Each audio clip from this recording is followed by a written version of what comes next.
Michelle Bachelet se pronuncia sobre Venezuela.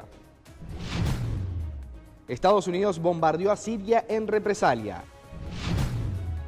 Unión Europea expulsó a embajadora de Venezuela. Esto y mucho más, a continuación.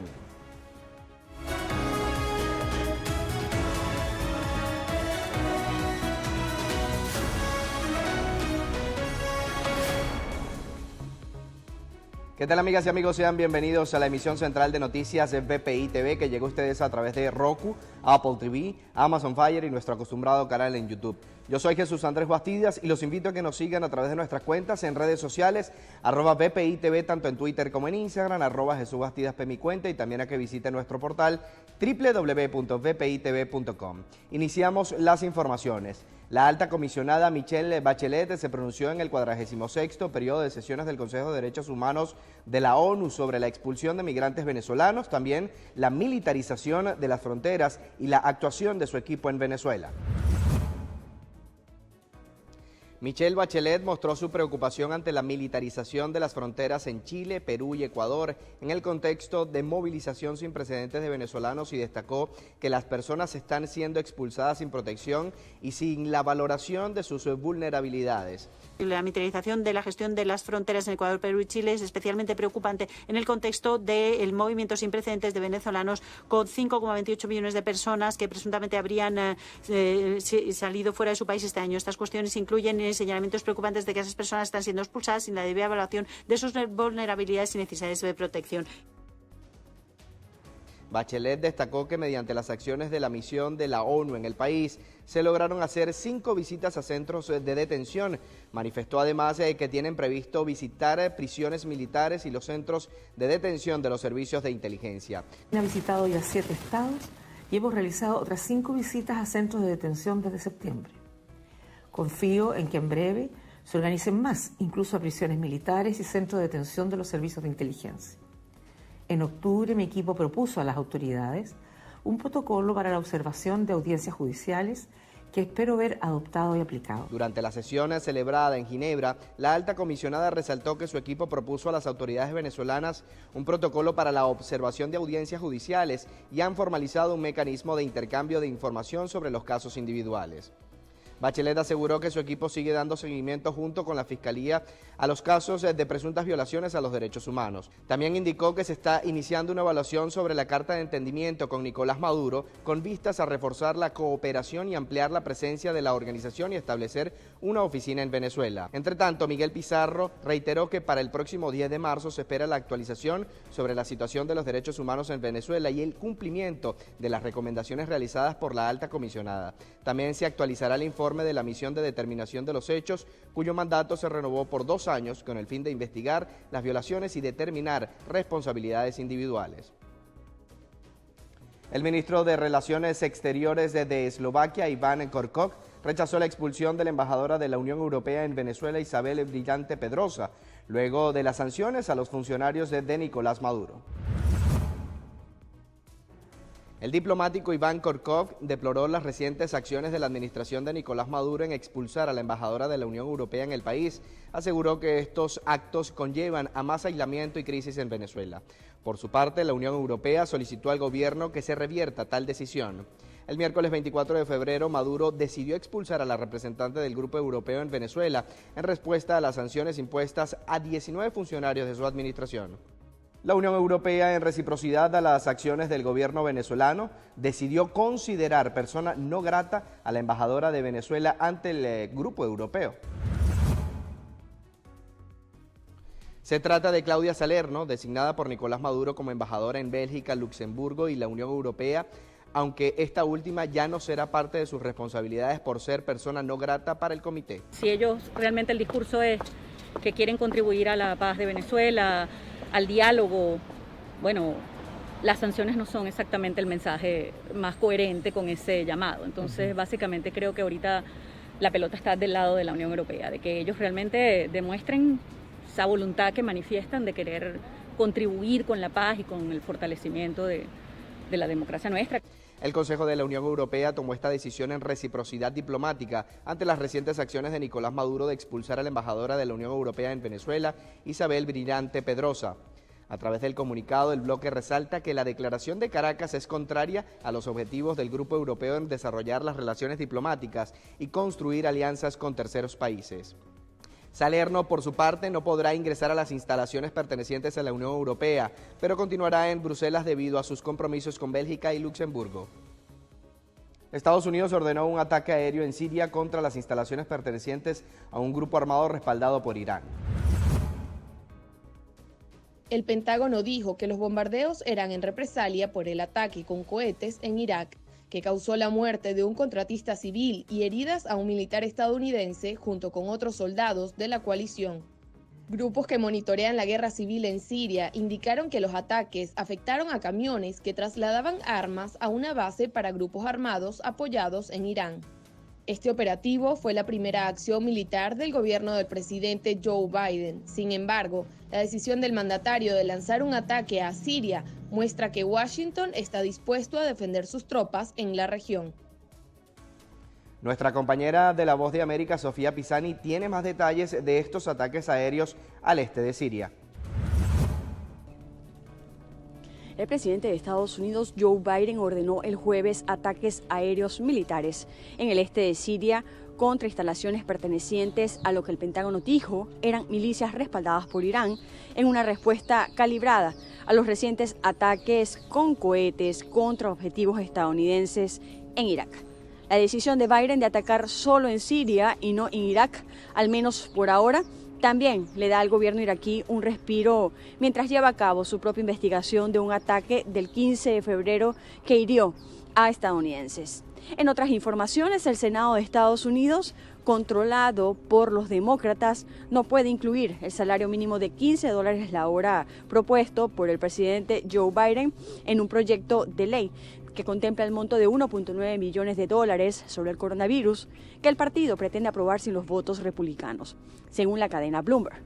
Los demócratas están tratando de impulsar el proyecto de ley de COVID-19 bajo un proceso especial de reconciliación presupuestaria que les permitiría aprobarlo en el Senado por mayoría simple, por lo que no requeriría del apoyo republicano, pero hay reglas que limitan lo que se puede incluir usando ese proceso y es el trabajo de los parlamentarios del Senado determinar qué está permitido o no.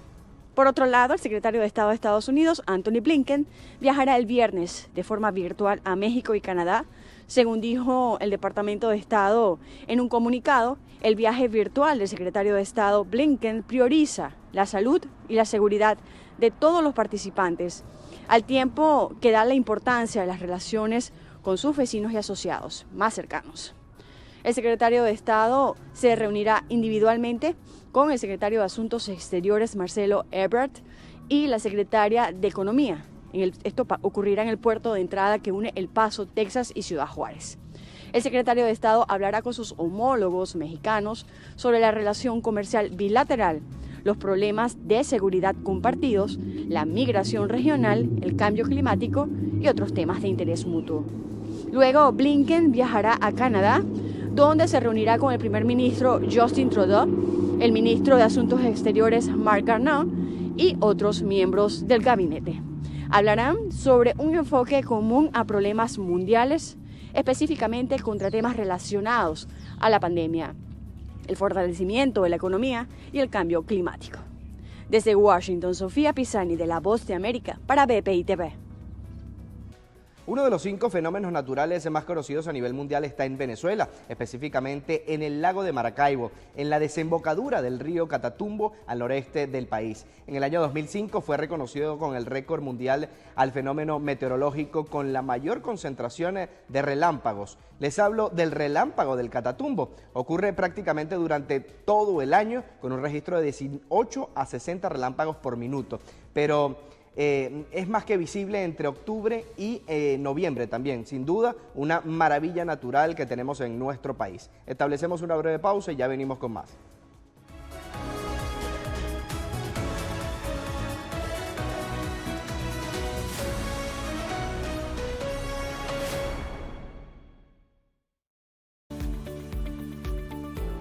Hola, soy Guillermo Nolivos, presidente de Nolivos Law Firm.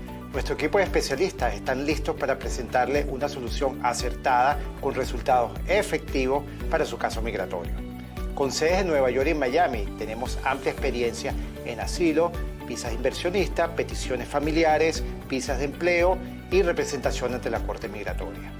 Recuerda que tu futuro y el de tu familia dependen de una buena decisión que puedas tomar hoy.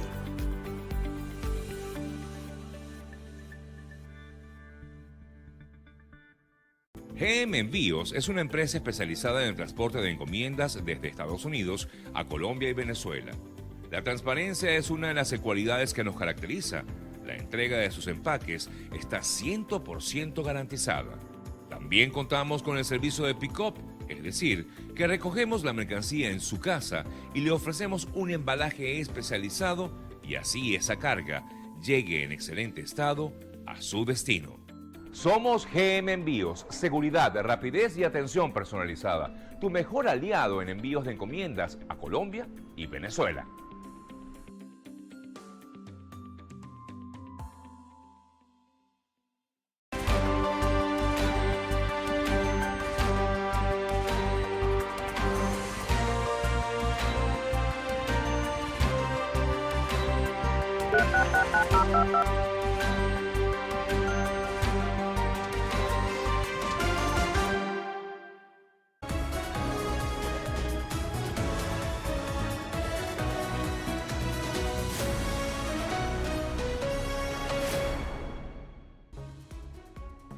Estamos de vuelta con más de la emisión central. Ahora vamos a repasar informaciones que se destacan en las regiones de Venezuela.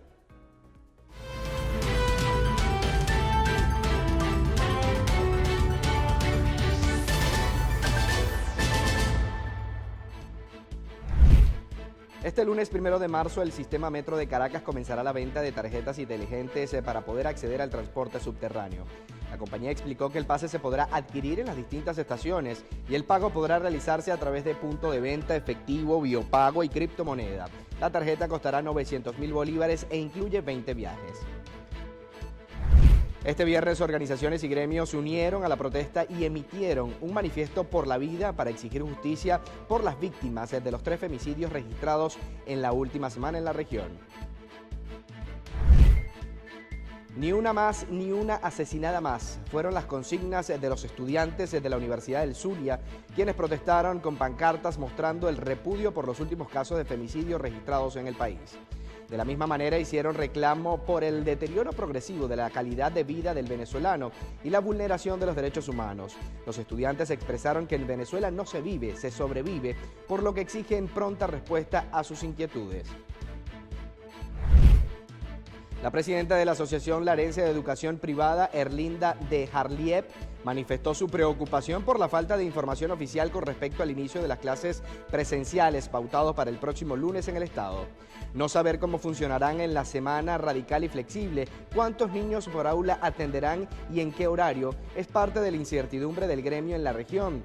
Luis Arroyo, presidente del Colegio de Profesores, también se une a esta inquietud, expresando que las instituciones públicas no cuentan con los medios para cumplir con las normas de bioseguridad, además de la situación salarial de los docentes negados a reiniciar las actividades. Fue privado de libertad por el Tribunal de Control del Estado portugués a un hombre identificado como Tirso Parra Pacheco por presuntamente captar a jóvenes a través de Facebook ofreciéndoles empleo a cambio de favores sexuales. Fue imputado por los delitos de prostitución infantil, amenaza de grave daño, acoso y hostigamiento en perjuicio de un adolescente. En lo que va de año 2021 en la población de Valle de la Pascua, en el estado Guárico, han llegado al menos 2 gandolas de diésel o gasoil que reúnen aproximadamente 80.000 litros de combustible, cantidad que no es suficiente para abastecer la maquinaria del sector agrícola que se ubica en esta zona llanera de Venezuela.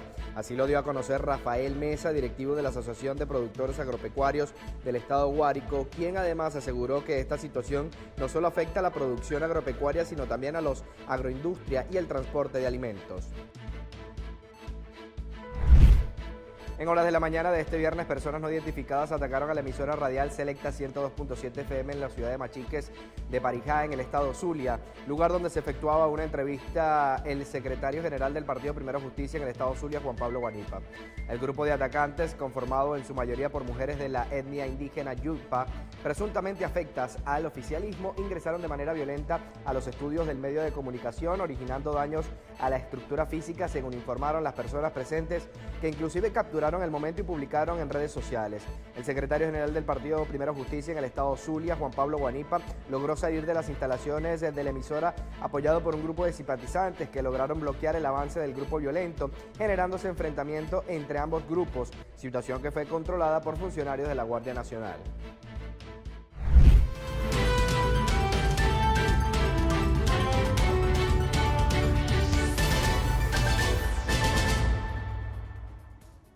Un nuevo brote de COVID-19 se reportó en el estado de Texas tras la aglomeración de personas en busca de resguardo por la fuerte tormenta invernal. El jefe del Hospital United Memorial Medical Center en Houston, Joseph Barón, informó que el nuevo brote de coronavirus se debe porque las personas no cumplen con el distanciamiento físico ni las medidas de bioseguridad en sitios cerrados. Los médicos ven con preocupación que muchas familias han sido hospitalizadas luego de haberse reunido con otros ciudadanos en los refugios para poder soportar las bajas temperaturas. Barón también indicó que el hospital no cuenta con servicio eléctrico ni agua para atender a los pacientes. También en Estados Unidos, la tripulación de 2 buques de la Armada de ese país que operan en Medio Oriente se encuentra afectada por un brote de COVID-19. Una docena de soldados a bordo del buque USS San Diego resultaron positivos al COVID-19. Así lo explicó el comandante Rebecca Rebarich, vocero de la Quinta Flota con base en Bahrein. Rebarich detalló que los casos positivos a bordo fueron aislados y el barco se encuentra con acceso restringido. A su vez, explicó que las visitas al puerto y la atención médica se están coordinando con el gobierno y con el Ministerio de Salud de Bahrein. Mientras en el segundo barco, el crucero de misiles USS Philippine Sea, varios soldados se encuentran bajo investigación por posibles contagios. El San Diego navega con cerca de 600 personas a bordo, mientras que el Philippine Sea lleva unas 380. Honduras y Guatemala recibieron cerca de 10.000 dosis de la vacuna del laboratorio estadounidense Moderna contra la COVID-19 en una donación de Israel que será dividida en partes iguales. Una donación de Israel para Honduras y Guatemala. Una carga de 10.000 dosis de la vacuna contra COVID-19 del laboratorio estadounidense Moderna arribó el jueves a Tegucigalpa a bordo del avión presidencial hondureño. Procedente de Tel Aviv, la donación se realizó luego de una solicitud hecha por el presidente Juan Orlando Hernández al primer ministro de Israel, Benjamín Netanyahu, según un comunicado del gobierno hondureño. La extraordinaria relación que hay entre Honduras, Guatemala e Israel queda evidenciada este día con ese trabajo que hemos venido haciendo para poder traer estas vacunas para el pueblo hondureño y el pueblo guatemalteco. Honduras decidió esta semana buscar vacunas en los laboratorios privados porque el mecanismo COVAX de la Organización Mundial de la Salud atrasó los envíos que había prometido para este mes. Las 5.000 dosis correspondientes a Guatemala fueron trasladadas vía aérea para entregarse a 5 hospitales donde comenzarán a ser administradas. Nosotros venimos especialmente a recibir esta donación que va también, como ya lo mencionó el señor canciller, a la primera línea, nuestros héroes que han estado trabajando arduamente dentro del Ministerio de Salud y Asistencia Social de Guatemala. Después de un breve descenso a finales del año pasado, la pandemia repunta en Honduras con los hospitales a punto de colapsar. Registra unos 167.000 contagios y más de 4.000 fallecidos. Guatemala, por su parte, reporta más de 173.000 casos y 6.300 muertos por COVID-19. Ambos países mantienen estrechas relaciones con Israel y son de las pocas naciones que reconocen a Jerusalén como capital del Estado hebreo, rompiendo la neutralidad en el conflicto palestino-israelí. Los 2 proyectos de vacunas más avanzados de Cuba contra la COVID-19, Soberana 2 y Abdala, pasarán en marzo a la fase 3 de los ensayos clínicos tras demostrar seguridad y una respuesta inmunológica. 2 proyectos cubanos de vacuna contra COVID-19 están listos para avanzar en sus ensayos clínicos. En las próximas semanas, o sea, durante el mes de marzo, se va a dar inicio la fase 3 de estudios clínicos de 2 de nuestros candidatos vacunales, o sea, la vacuna Soberana 02 y la vacuna Abdala. Según se anunció el jueves, ambos proyectos han demostrado seguridad y una potente respuesta inmunológica contra la enfermedad, de acuerdo con reportes del grupo estatal BioCuba Pharma. La nueva fase de estudios clínicos daría inicio el 3 de marzo con la participación de 44,000 voluntarios. En paralelo, se realizará otro ensayo de eficacia que posiblemente incluya a más de 1 millón de personas. Cuba calcula que tiene capacidad para fabricar unas 100 millones de dosis de Soberana 2 en 2021 y que la campaña de vacunación daría inicio en el primer semestre del año. Según los directivos, ya comenzó la producción a escala industrial de ambas vacunas. Soberana 2 es uno de los 2 proyectos del Instituto Finlay de Vacunas junto a Soberana 1. Soberana 1 también terminó muy bien su fase 1 de ensayos clínicos y terminó muy bien un ensayo clínico en convalecientes. Es el primer ensayo clínico que se hace en convalecientes directamente con resultados muy buenos, lo cual es muy atractivo para el primer mundo, que es el que tiene más convalecientes y donde realmente hay muchos convalecientes que salen de la enfermedad con una inmunidad muy baja. En tanto, el Centro de Ingeniería Genética y Biotecnología trabaja en otros 2 candidatos, Abdala y Mambisa. Este último es el único de los 4 que se administra con un spray nasal. Todas las vacunas cubanas son de proteína recombinante, la misma técnica utilizada por la empresa de biotecnología estadounidense Novavax. Cuba enfrenta actualmente un rebrote del coronavirus, pero mantiene un bajo índice de muertes desde el inicio de la pandemia en marzo, con 312 fallecimientos entre sus 11.200.000 habitantes. Acumula poco más de 47.500 contagios. En Perú, unos bailarines aymaras con trajes tradicionales recorren las calles a orillas del lago Titicaca para concientizar sobre los peligros del coronavirus. Lecciones sobre las medidas sanitarias con arlequines en Perú. Estos bailarines aymaras recorren las calles de la ciudad de Puno, en la frontera con Bolivia, para concientizar sobre la pandemia. Conocidos como cusillos, estos danzantes normalmente bailan en festividades religiosas como la Candelaria, pero este año no pudieron hacerlo por las restricciones para evitar contagios de coronavirus. Este año el cusillo no pudo salir a bailar en las calles, en lo que es la fiesta de la Candelaria. No hemos podido salir a brincar y a saltar, que es lo que nos gusta hacer en la Candelaria. Y queremos aprovechar este día, así también para concientizar a la gente, para concientizar a los niños, a los padres, para que mantengan el distanciamiento y recuerden que debemos de cuidarnos siempre. Los bufones recorren mercados y calles de la ciudad para recordar la necesidad de evitar aglomeraciones y otras medidas de precaución. Nosotros también queremos contribuir a la sociedad ayudando a concientizar para que este virus no avance.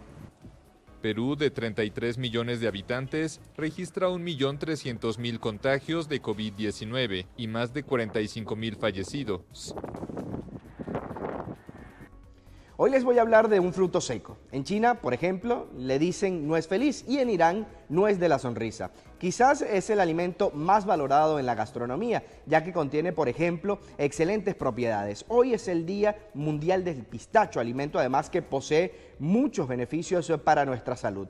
Es un fruto 100% antioxidante. Contiene grasa no saturada, es fuente además de vitaminas B6, K, E y B1, además de proteína, fósforo, magnesio y potasio.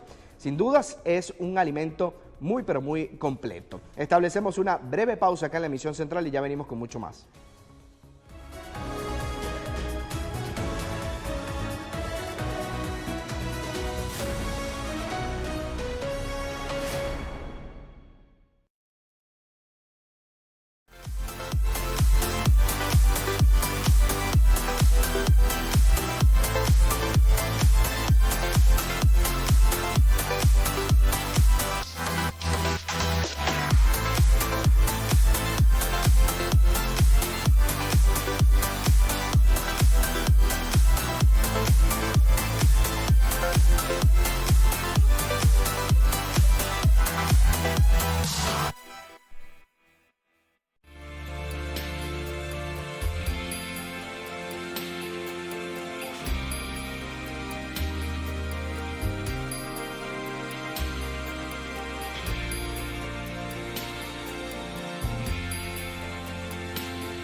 Estamos de vuelta con más de la emisión central. Este viernes el presidente de Colombia, Iván Duque, realizó la activación del Comando contra el Narcotráfico y Amenazas Transnacionales. Esta nueva fuerza pública está integrada por más de 7.000 hombres que desarrollarán sus funciones en todo el territorio nacional. Gracias, Jesús, por el contacto informativo. Te saludo desde Bogotá, Colombia. Te cuento que esta ceremonia se efectúa en el fuerte militar de Tolemaida, acá en Cundinamarca. El presidente de la República, Iván Duque, destacó la formación militar de los integrantes de este grupo de élite, específicamente en el tema de neutralizar actos de narcotráfico y también las amenazas transnacionales. Hoy se consolida esa experiencia, esa fuerza, esa tenacidad, con el nacimiento del Comando Unificado contra el Narcotráfico y las Amenazas Transnacionales, CUNAT. Esta fuerza, integrada por cerca de 7.000 hombres, todos llenos de convicciones, de patriotismo y de sentido de defensa irrestricta del interés nacional, nace con el propósito de doblegar, de golpear y de someter las estructuras del narcotráfico y de las amenazas transnacionales ligadas a la explotación ilegal de minerales, al tráfico de especies, de personas y, por supuesto, a cualquier forma transnacional de terrorismo. Durante la activación del CONAC, el presidente de la República, Iván Duque, informó quién tendrá la responsabilidad de comandar este grupo élite. Asume la comandancia de esta fuerza, de este comando, el general Correa, quien tiene el bagaje, la solvencia y el conocimiento de lograr los objetivos trazados. Duque reiteró su rechazo a las prácticas del narcotráfico y reiteró que lo que hacen estos grupos al margen de la ley está en contra de la Constitución colombiana. El narcotráfico atenta contra la vida, honra, bienes, derechos y libertades de los ciudadanos. El narcotráfico busca capturar rentas, capturar gobernabilidad en los territorios, amedrentar al ciudadano de bien, reclutar al joven y al niño indefenso y busca ante todo corromper los valores sociales. También aseguró que la lucha en contra del narcotráfico es moralmente correcta. Y es ubicarse en el lado indicado de la historia. Ya hemos demostrado de lo que somos capaces como nación. Nosotros logramos, con la tenacidad y el heroísmo de la fuerza pública, reducir sustancialmente el área cultivada con cultivos ilícitos desde los albores del Plan Colombia hasta el año 2014. También estuvo presente el ministro de la Defensa, Diego Molano, quien aseguró que las prácticas del CONAC estarán principalmente desarrollándose en las áreas más afectadas por el narcotráfico. Tendrá 3 objetivos. 1, luchar contra todas esas estructuras de narcocriminales hasta desmantelarlas. 2, coordinar la erradicación de los cultivos ilícitos. Y 3, luchar contra la minería ilegal, que tiene unos efectos transnacionales también. En Colombia, alguna de las amenazas transnacionales consiste en el narcotráfico, explotación ilícita de yacimientos minerales, también tráfico de armas, municiones y explosivos y prácticas ilegales con la migración. Con esta información me despido. Yo soy José Arnaldo Mujica para BPI TV desde Bogotá, Colombia. El líder opositor ruso Alexei Navalny fue trasladado a un centro penitenciario sin previo aviso, de acuerdo con lo que informó a su abogado defensor, Vadim Kosek. El defensor visitó la cárcel en donde debía estar Navalny, pero le informaron que fue trasladado a otro lugar que aún se desconoce. El traslado del opositor ocurrió luego que sus abogados apelaran la condena de 3 años y 6 meses que fue rechazada por la Corte. Por su parte, la comunidad internacional ha impuesto sanciones a Rusia por la detención de Navalny y Amnistía Internacional lo ha catalogado como un preso de conciencia. El gobierno de los Estados Unidos anunció la reapertura del centro de detención para menores de edad migrantes ubicado en el estado de Texas. El Departamento de Salud y Servicios Humanos informó que el centro puede albergar hasta 1.600 adolescentes desplazados y serán recibidos si el menor cruza la frontera entre Estados Unidos y México sin compañía de alguno de sus padres. Además, se habilitará la base del Ejército y de la Fuerza Aérea en Georgia para acoger a otros 1.400 niños en las próximas semanas. Los infantes se mantendrán en los centros de acogida, mientras el gobierno estadounidense estudia la posibilidad de entregarlos a sus familiares. Estos albergues son considerados como temporales, por lo que no se necesita que se aprueben licencias de condiciones de bienestar infantil. Además, en Guatemala, decenas de indígenas encabezados por la Premio Nobel de la Paz, Rigoberta Menchú, reclamaron justicia al conmemorar el Día Nacional de las Víctimas del Conflicto Armado 1960-1996, que dejó unos 200.000 muertos o desaparecidos. Justicia para las víctimas del conflicto armado en Guatemala, desarrollado entre 1960 y 1996. Eso reclamaron el jueves decenas de indígenas encabezados por la Premio Nobel de la Paz Rigoberta Menchú. Esa vida que florece, esa vida que da frutos, esa vida de todos los colores, eso es lo que celebramos hoy, la vida y la memoria de nuestros seres queridos. Es una fecha fundamental para rememorar, recordar los 200.000 muertos, 45.000 desaparecidos en nuestro país. En el Día Nacional de las Víctimas del Conflicto Armado se conmemora la presentación del informe Memoria del Silencio de la Comisión del Esclarecimiento Histórico de la ONU, que reconoce que se cometió genocidio y responsabilizó del 93% de las violaciones al Estado. Según el documento, se cometieron 626 masacres y 5.000 niños desaparecieron, mientras que más del 90% de las víctimas fueron indígenas, quienes representan el 42% de la población. En un intento desesperado para salvar a sus hijos de un incendio, una madre los arrojó por la ventana desde un tercer piso en Estambul, en Turquía.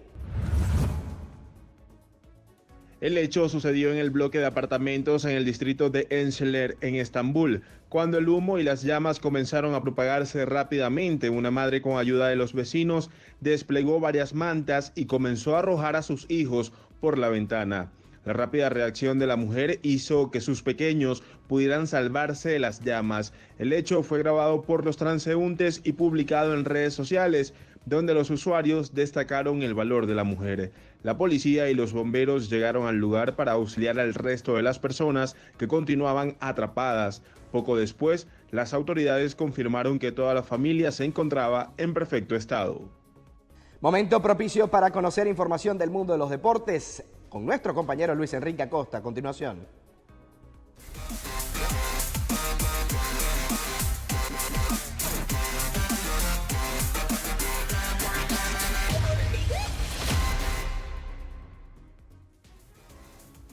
El Granada de los venezolanos Yangel Herrera y Darwin Machís recibió la felicitación de la UEFA antes del sorteo de cara a los octavos de final de la Liga Europa por los resultados logrados hasta ahora en su debut en la competición del viejo continente, y curiosamente quedó emparejado con el otro debutante, el Molde noruego, con 7 victorias en los 11 partidos que ha disputado. El equipo de Diego Martínez dejó fuera al Nápoles. Los italianos ganaron 2-1, pero el 2-0 de los andaluces en la ida puso punto y final a la trayectoria continental de los hombres de Gennaro Gattuso. Herrera ha sido clave en el funcionamiento del elenco ibérico, anotando e imponiendo autoridad en la zona medular. Por otro lado, Machís forma parte del esquema ofensivo que tantos frutos se le ha brindado a los españoles. La eliminatoria estrella la protagonizarán el Manchester United y el AC Milan. Los ingleses, eliminados el año pasado en semifinales por el Sevilla, llegan a octavos para deshacerse de la Real Sociedad, que quedaron anclados en la última instancia con el contundente 0-4 de la ida, y los italianos con ciertos apuros gracias al 2-2 de la ida en el campo de la Estrella Roja. La Roma, después de superar al Sporting Braga portugués, se jugará el pase con el Shakhtar Donetsk ucraniano, campeón de 2009, que viene de eliminar al Maccabi Tel Aviv sin complicaciones, y Tottenham con el Dinamo Zagreb. Del césped pasamos a las pistas, ya que llegó el día para descubrir qué nos tiene preparado Ferrari para esta temporada 2021. El equipo italiano presentó oficialmente su alineación de este año a través de un video de 16 minutos de duración que tuvo como grandes protagonistas a su máximo responsable, Mattia Binotto, y a sus dos pilotos, Charles Leclerc y Carlos Sainz. El ingeniero de Lausana fue el primero en hacer acto de presencia desde el Museo de la Escudería Italiana, para luego dar paso a Leclerc y al piloto español, quienes tras presentarse se iban alternando para contar cómo han sido sus respectivas presentaciones, así como el trabajo en la fábrica y sus primeros momentos juntos. La nueva campaña de la máxima categoría del deporte a motor dará inicio a finales del próximo mes en Bahrein. Hasta aquí los deportes en la emisión central de noticias VPI TV. A esta hora se despide Luis Enrique Acosta. Más información con Jesús Andrés Bastidas, y feliz fin de semana para todos. Luego de conocer información del mundo de los deportes, pasamos al entretenimiento.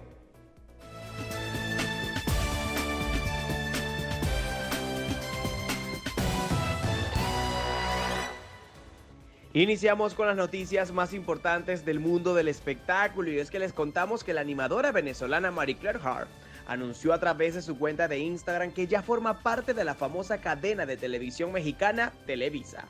La ex Miss publicó un pequeño clip donde muestra su nuevo proyecto como host del programa Banda Max, y acompañó el post con agradecimientos para todos los que la han acompañado de alguna forma en materializar esta nueva etapa de su carrera. Cambiamos de tema, y es que Emma Watson se dará un retiro de la actuación. Su representante dejó saber que la actriz de origen británico estará alejada de todo proyecto por un tiempo indefinido. También reveló que los motivos que la llevaron a tomar esta decisión se deben a que Emma planea dedicarse a su relación amorosa con Leo Robinson, con quien al parecer ya se encuentra comprometida.